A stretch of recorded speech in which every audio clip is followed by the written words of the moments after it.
Bismillahirrahmanirrahim. Assalamualaikum warahmatullahi wabarakatuh. Alhamdulillahi wa kafa, wassalatan wassalamun ala abdil mustafa wa ala alihi wa sahbihi wa man iktafa. Thumma amma ba'd. Jamaah salat Isya dan insyaallah salat tarawih serta witir yang kami muliakan. Pada kesempatan malam hari ini kita akan menyampaikan tentang perkara-perkara yang dianjurkan untuk orang yang sedang puasa di bulan Ramadan. Kami akan sampaikan sesuai ketersediaan waktu. Jika nanti tidak selesai, insya Allah kita sambung besok pagi setelah sholat subuh. Yang pertama, perkara yang disunahkan atau dianjurkan bagi orang yang sedang berpuasa adalah makan sahur. Atas sahur, makan sahur ini hukumnya disunahkan, dianjurkan bagi kaum muslimin wal muslimah yang akan berpuasa di bulan Ramadan. Walaupun perkara ini tidak wajib, seyogianya kita jangan meninggalkan makan sahur supaya puasa kita lebih sempurna dan kita mendapatkan barokah dari makan sahur tersebut. Hal ini berdasarkan sabda Nabi Muhammad SAW dalam Sahih Al-Bukhari dan Muslim. Beliau SAW bersabda, "Tasahharu fa inna fis sahuri barakah." Hendaknya kalian makan sahur, karena sesungguhnya dalam sahur itu terdapat keberkahan. Barokah di sini maksudnya adalah ziyadatul khair wa thubutuh.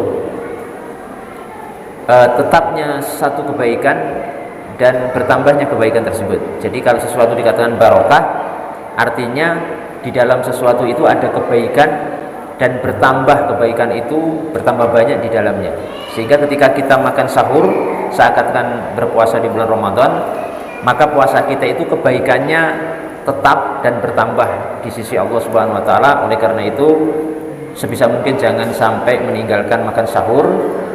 Seandainya sulit makan, karena sebagian orang sulit makan di jam itu atau tidak bisa makan, maka minimal minum air putih.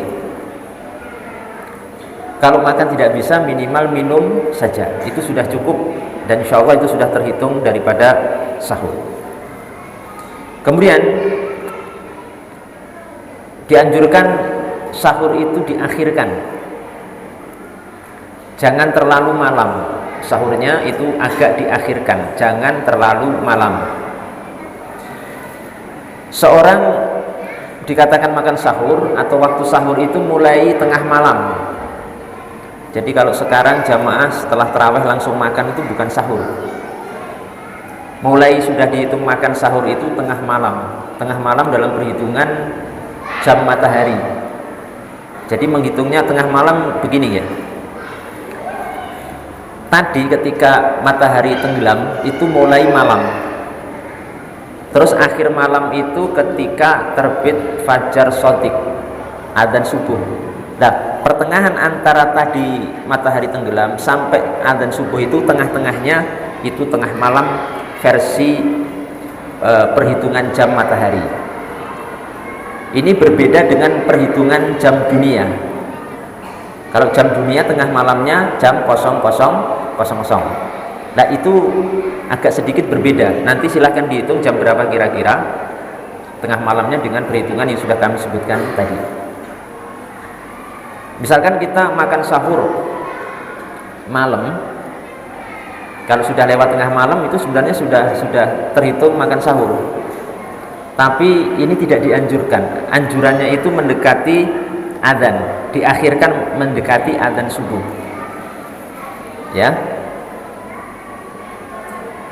Berdasarkan dalam sebuah hadis Nabi kita Muhammad SAW bersabda bahwasanya la yazalun nasu bi khairin ma ajjalul fitr, atau maaf, hadis sebelumnya berarti ya, diakhirkan mendekati adzan, kemudian makna mengakhirkan makan sahur mendekati adzan subuh itu bukan berarti kita mepet sekali dengan adzan subuh baru berhenti, kurang 1 menit, kurang setengah menit, kurang 3 detik baru berhenti. Tidak.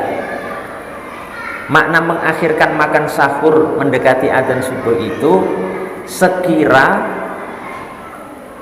berhentinya kita dari makan sahur dengan adzan itu sekira seorang membaca 50 ayat dari Al-Quran, itu sudah berhenti. Kalau diperkirakan itu kira-kira 10 menit atau 15 menit sebelum adzan subuh kita sudah berhenti.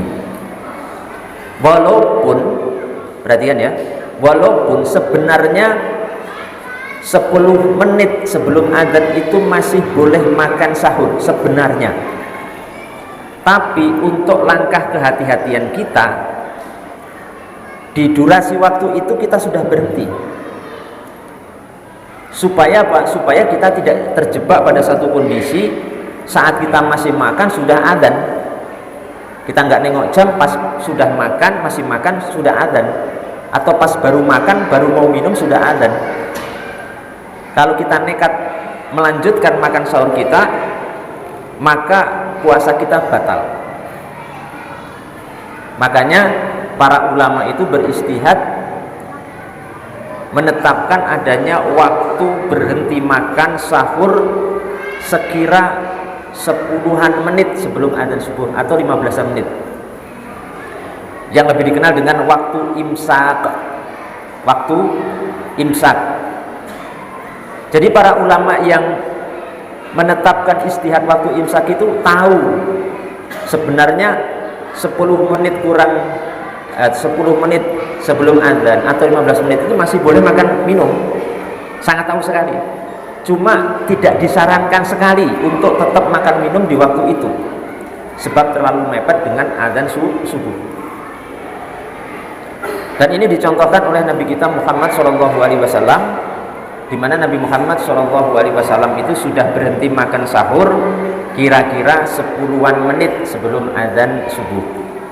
Dasarnya sebuah hadis dalam Sahih Al-Bukhari dan Muslim dari sahabat Zaid ibn Thabit radhiyallahu ta'ala anhu. Beliau berkata, tasaharna ma'an Nabi sallallahu alaihi wasallam, kami para sahabat pernah makan sahur bersama Nabi Muhammad sallallahu alaihi wasallam. Tsumma qama ila shalah, kemudian beliau berdiri untuk sholat.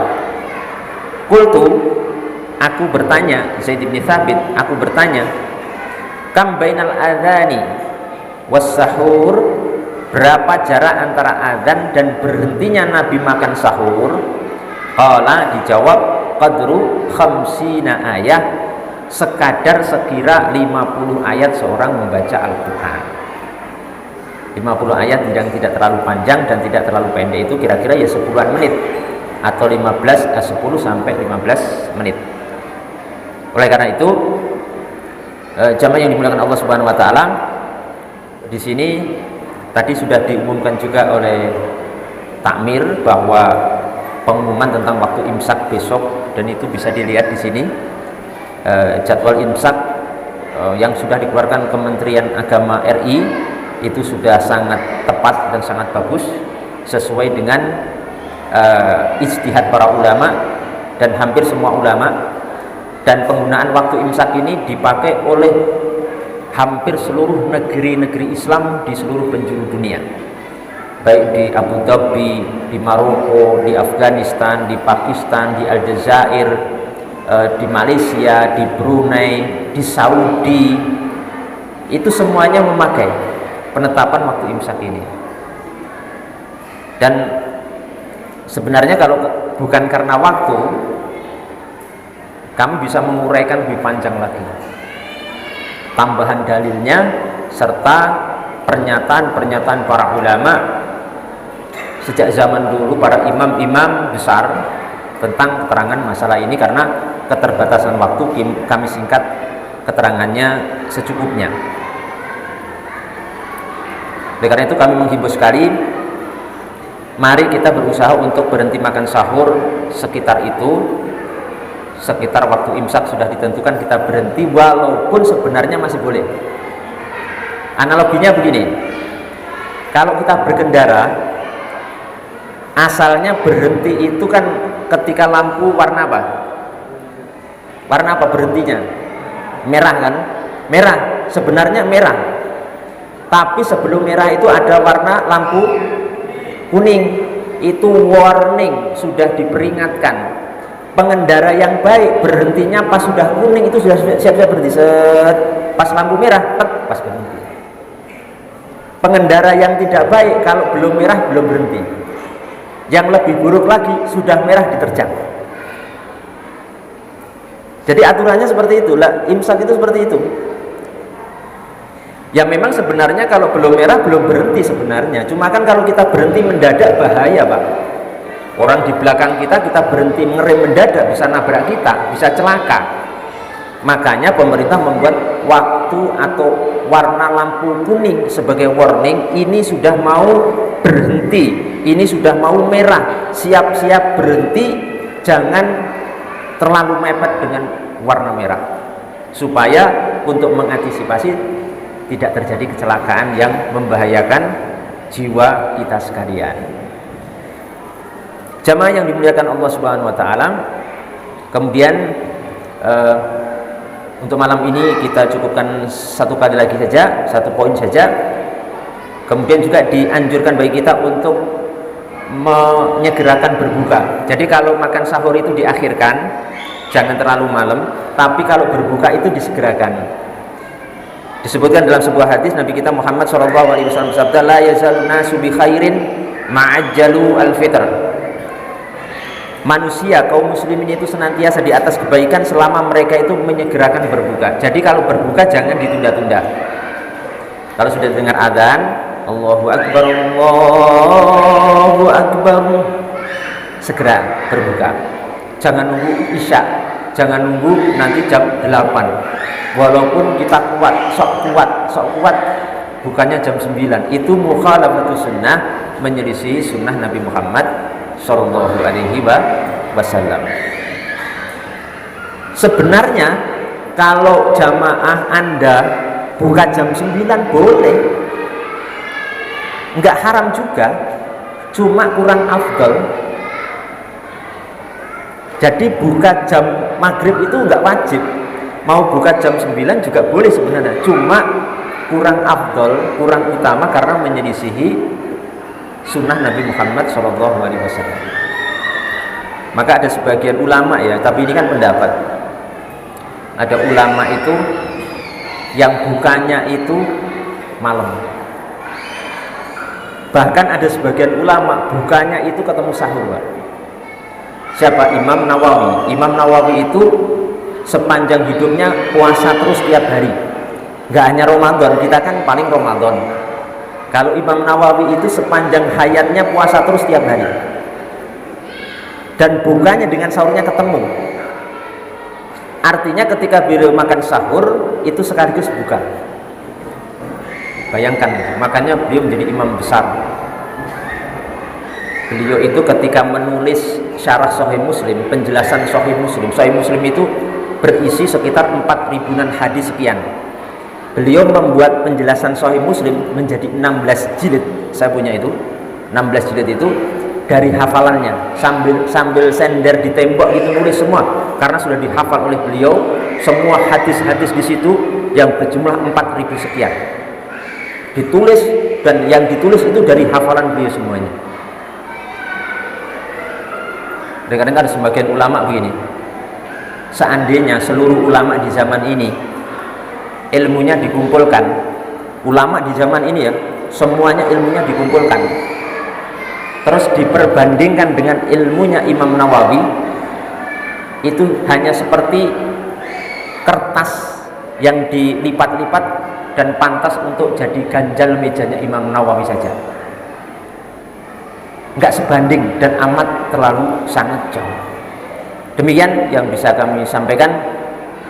Mudah-mudahan apa yang kita sampaikan malam hari ini bermanfaat untuk kita semuanya. Mohon maaf kalau ada kekurangan dan yang kurang berkenan. Wabillahi taufik wal hidayah. Wassalamualaikum warahmatullahi wabarakatuh.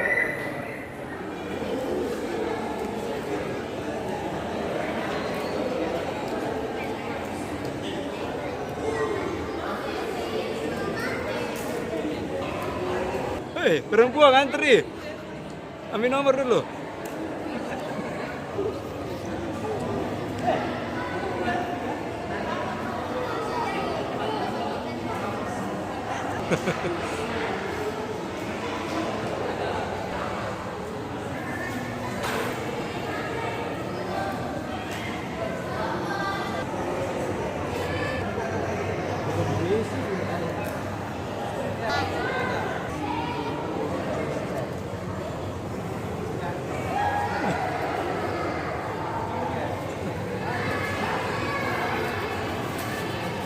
Terakhir.